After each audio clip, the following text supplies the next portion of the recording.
வணக்கத்திற்குரிய முத்துவேல் கருணாநிதி ஸ்டாலின் அவர்கள் 2021 மே திங்கள் 7ஆம் தேதி பொறுப்பேற்ற நாளிலிருந்து மக்களை தேடியே அனைத்து திட்டங்களும் என்கின்ற வகையில் தொடர்ச்சியாக பல்வேறு திட்டங்களை செயல்படுத்தி கொண்டிருக்கிறார்கள். மக்களை தேடி மருத்துவம், இல்லம் தேடி கல்வி, உங்களுடன் ஸ்டாலின், நலம் காக்கும் ஸ்டாலின் என்று பல்வேறு வகைகளிலான திட்டங்கள் மக்களை தேடி சென்று சேவைகள் வழங்கப்பட்டு வருகிறது.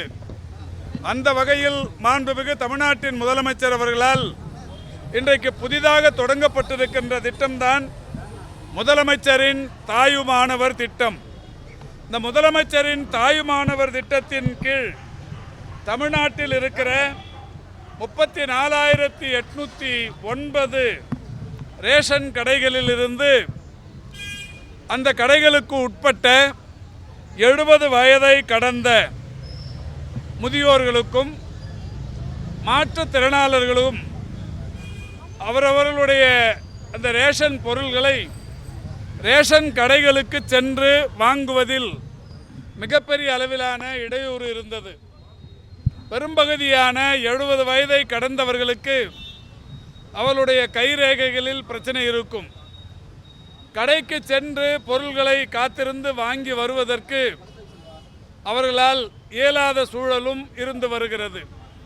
எனவே மாண்புமிகு தமிழ்நாட்டின் முதலமைச்சர் அவர்கள் 70 வயதை கடந்தவர்களுக்கும் மாற்றுத்திறனாளர் பெருமக்களும் அவர்கள் இருக்கிற இடங்களிலேயே வீடு தேடி வந்து சம்பந்தப்பட்ட துறைகளைச் சேர்ந்த, குறிப்பாக உணவு துறை, அதேபோல் கூட்டுறவுத்துறை போன்ற பல்வேறு துறைகளைச் சேர்ந்த இந்த 34,000க்கும் மேற்பட்ட ரேஷன் கடை சம்பந்தப்பட்ட ஊழியர்கள் வீடுகளுக்கே வந்து அவர்களுடைய உணவுப் பொருட்களை தருகிற ஒரு மகத்தான திட்டம்தான் இந்த திட்டம். இந்த திட்டத்தை பொறுத்தவரை 70 வயது கடந்தவர்கள் என்கின்ற நிலையில் இருப்பவர்கள் இருக்கிற குடும்ப அட்டைகள் 15,81,364. அதில் இருக்கிற பயனாளிகள் 20,42,657. அதேபோல் மாற்றுத்திறனாளர்களுக்கென்று இருக்கிற குடும்ப அட்டைகள் 91,969. அந்த 91,969 இருக்கிற குடும்ப உறுப்பினர்கள் 1,27,797. ஆக மொத்தம் 16,73,333 குடும்ப அட்டைகள் இன்றைக்கு 70 வயதை கடந்தவர்களுக்கும் மாற்றுத்திறனாளர்களுக்குமாக இருந்து வருகிறது. இந்த 16,73,333 குடும்பங்களிலும் இருக்கிற பயனாளர்களை பொறுத்தவரை 21,70,454 பேர். இந்த 21,70,454 பயனாளர்களும் பயன்பெறுகிற வகையில் இந்த திட்டம் இன்றைக்கு மாண்புமிகு முதல்வர் அவர்களால் ஆர்கே நகர் சட்டமன்ற தொகுதியிலிருந்து தொடங்கி வைக்கப்பட்டிருக்கிறது. தமிழ்நாடு முழுவதிலும் மக்கள் பிரதிநிதிகள் அவரவர்களுடைய சட்டமன்ற தொகுதிகளில் இதை இப்பொழுது தொடங்கி வைத்துக் கொண்டிருக்கின்றார்கள். இது ஒவ்வொரு வீட்டுக்கும் ஒவ்வொரு மாதமும் 2வது சனிக்கிழமைகளில் சம்பந்தப்பட்ட அலுவலர்கள் மின்னணு எடை தராசு போன்ற இயந்திரங்களுடன் சம்பந்தப்பட்ட வீடுகளுக்கு சென்று அவர்களுக்கான அந்த குடிமை பொருட்கள், குறிப்பாக அரிசி, சர்க்கரை, பருப்பு, எண்ணெய் போன்ற பொருட்களை அவர்களின் முன்னாலேயே எடை போட்டு தருகிற ஒரு மகத்தான திட்டம். அந்த வகையில் 34,809 கடைகளில் இது பயன்பாட்டுக்கு வருகிறது.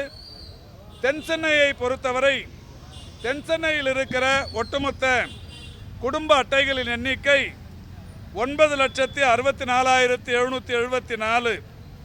இதில் 70 வயதை கடந்தவர்கள் என்று கணக்கெடுத்தால், மாற்றுத்திறனாளர்கள் என்றும் கணக்கெடுத்தால் 55,627 குடும்ப அட்டைகள் இருக்கிறது. இந்த 55,627 குடும்ப அட்டைகளில் பயன்பெறவிருக்கிற பயனாளர்கள் 80,608 பேர். இந்த 80,608 பேர் இன்றைக்கு தென் சென்னையில் பயன்பெறவிருக்கிறார்கள். அந்த வகையில் இந்த திட்டம் இன்றைக்கு தொடங்கி வைக்கப்படுகிறது. அதேபோல் சைதாப்பேட்டையை பொறுத்தவரை சைதாப்பேட்டையில் இருக்கிற ஒட்டுமொத்த ரேஷன் கடைகளின் எண்ணிக்கை 60. இந்த 60 கடைகளில் 70 வயதை தாண்டியவர்கள் மாற்றுத்திறனாளிகள் என்கின்ற வகையில் பயன்பெற இருப்பவர்களுடைய அந்த அட்டைகளின் எண்ணிக்கை 9,488. அதன் மூலம் இருப்பவர்கள் 13,834.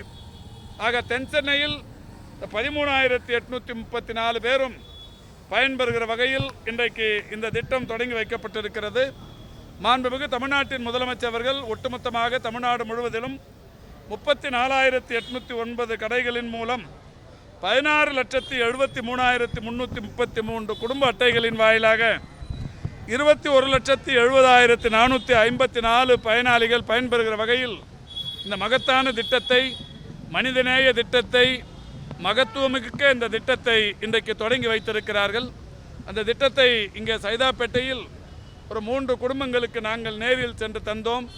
உண்மையில் அவர்களெல்லாம் மிகப்பெரிய அளவில் மகிழ்ச்சியோடு மவராசன் ஸ்டாலின் சிறப்பாக வாழ வேண்டும் என்று வாழ்த்திய அந்த காட்சியை நீங்களும் பார்த்தீர்கள், நாங்களும் பார்த்து மகிழ்ந்தோம்.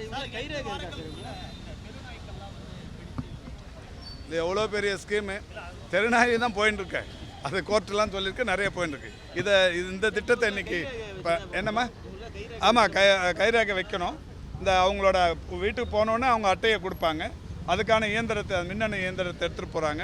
அதில் வச்சு கைரேகையும் வச்சு அது அப்ரூவல் ஆனதுக்கு அப்புறமா அவங்களுக்கான அந்த பருப்பு, எண்ணெய், சர்க்கரை, அரிசியை 2 வகையில், புழுங்கல், பச்சரிசி 2. அது ஒவ்வொரு குடும்பத்துக்கு ஏற்ற மாதிரி 8 கிலோ, 8 கிலோ, 6 கிலோ, அந்த மாதிரி 10 கிலோன்னு இருக்குது. அதை எடை போட்டு கொடுக்குறாங்க. எடையை அவங்க கண்ணேத்தர்லேயே எடை பார்த்து வாங்கிக்கிறாங்க. சொல்லிவிடுவாங்க ஃபோன் பண்ணி, இன்றைக்கி வந்து இந்த 2வது சனிக்கிழமை இன்றைக்கி நாங்கள் வரோம், வீட்டில் வந்து வாங்கிக்கோங்க அப்படின்ற மாதிரி சொல்லிவிடுவாங்க. ஒரு ரேஷன் கடைக்கு அதிகபட்சமாக 1000, 1200 கார்டு இருக்கும். அவங்க இதில் ஒரு அந்த 1000, 1250 சம்மந்தப்பட்டவங்க வந்து ஒரு 40-50 கார்டு தான் இருப்பாங்க. அவங்கள ஒவ்வொரு மாதமும் 2வது சனிக்கிழமை ஃபோன் பண்ணிவிட்டு வீட்டுக்கு போய் கொடுப்பாங்க. ரொம்ப நல்லா போயிட்டுருக்குங்க. நலம் காக்கும் ஸ்டாலின் வந்து ஒரு மகத்தான திட்டம். இது போன வாரமும் அதுக்கு முன்ன வாரமும் 2 சனிக்கிழமை நடந்தது. முதல் வாரத்தை பொறுத்த வரைக்கும் 44,484 பேர் பயன்பெற்றாங்க. 2வது வாரத்தில் 48,418 பேர் பயன்பெற்றிருக்கிறாங்க. இப்போ வர்ற சனிக்கிழமை கோகுலாஷ்டமின்னு சொல்கிறாங்க. அந்த கோகுலாஷ்டமிங்கிறதால அரசு அலுவலர்களுக்கான தொடர் விடுமுறை நாளாக இருக்கிறதால இந்த சனிக்கிழமை இல்லை, வர சனிக்கிழமை இல்லை. இந்த நலம் காக்கும் ஸ்டாலின் என்கின்ற திட்டம் ஒவ்வொரு வாரமும் ஒரு 37-38 மாவட்டங்களில் நடத்தப்படுகிறது. முதல் வாரம் 38 மாவட்டங்களில் நடத்தப்பட்டது. அடுத்த வாரம் சென்னை, ஊட்டி நீங்களாக 36 மாவட்டங்களில் நடத்தப்பட்டது. இந்த வாரம் விடுமுறை, காரணம் அரசு விடுமுறை என்பதால் அரசு ஊழியர்களை இதில் வந்து பயன்படுத்தணும், அந்த மாதிரி சிக்கல்லாம் இருக்கிறதால இந்த கோகுலாஷ்டமிக்காக விடுமுறை விட்டுருக்கு. அடுத்த சனிக்கிழமை நடக்க போது, அடுத்த சனிக்கிழமை அநேகமாக 38 வருவாய் மாவட்டங்களிலும் 38 இடங்களில் நடத்தப்படும். இது ஒரு 6-7 மாத காலத்துக்குள்ளே தமிழ்நாடு முழுவதிலும் 1256 இடங்களில் நடத்தப்பட போகுது. தமிழ்நாட்டில் இருக்கிற ஒட்டுமொத்த வட்டாரங்களின் எண்ணிக்கை 388. ஒவ்வொரு வட்டாரத்திற்கும் 3. பெருநகர சென்னை மாநகராட்சிக்கு 15. 10 லட்சத்திற்கும் மேல் மக்கள் தொகை கொண்ட 5 மாநகராட்சிகள் தலா 4. 10 லட்சத்திற்கும் குறைவான மக்கள் தொகை கொண்ட மாநகராட்சிகள் 19. ஒட்டுமொத்தமாக அந்த 19க்கும் தலா 3. ஒட்டுமொத்தமாக 1256. இப்போ இந்த 2 வாரத்தில் முதல் வாரம் 38 நடந்திருக்கு, போன வாரம் 36 நடந்திருக்கு. இந்த வாரம் லீவு, அடுத்த வாரம் இதே மாதிரி அனைத்து வருவாய் மாவட்டங்களிலும் நடக்கும். என்னங்க இல்லை, நம்முடைய வணக்கத்திற்குரிய தமிழ்நாட்டின் முதலமைச்சர் அவர்கள் நேற்றைக்கு மிக தெளிவாக திருப்பூர் மாவட்டத்தில் சொன்னார்கள். உங்களுடைய 2026 அந்த தோல்வி எங்கிருந்து தொடங்குதுங்கிறத பட்டியல் போட்டு சொல்லியிருக்கிறாங்க. அவர் இந்த திட்டங்கள்லாம் இன்றைக்கி மக்களிடையே பெரிய அளவிலான எழுச்சியும் ஏற்றமும் மக்களிடையே மகிழ்ச்சியும் கூடிக்கொண்டிருப்பதால் அவருக்குள்ளே இருக்கிற அந்த வன்ம உணர்வு இந்த மாதிரிலாம் பேச சொல்லுது. அவர் பேச பேச நல்லதுன்னு தான் முதலமைச்சரும் சொல்லியிருக்கிறார்.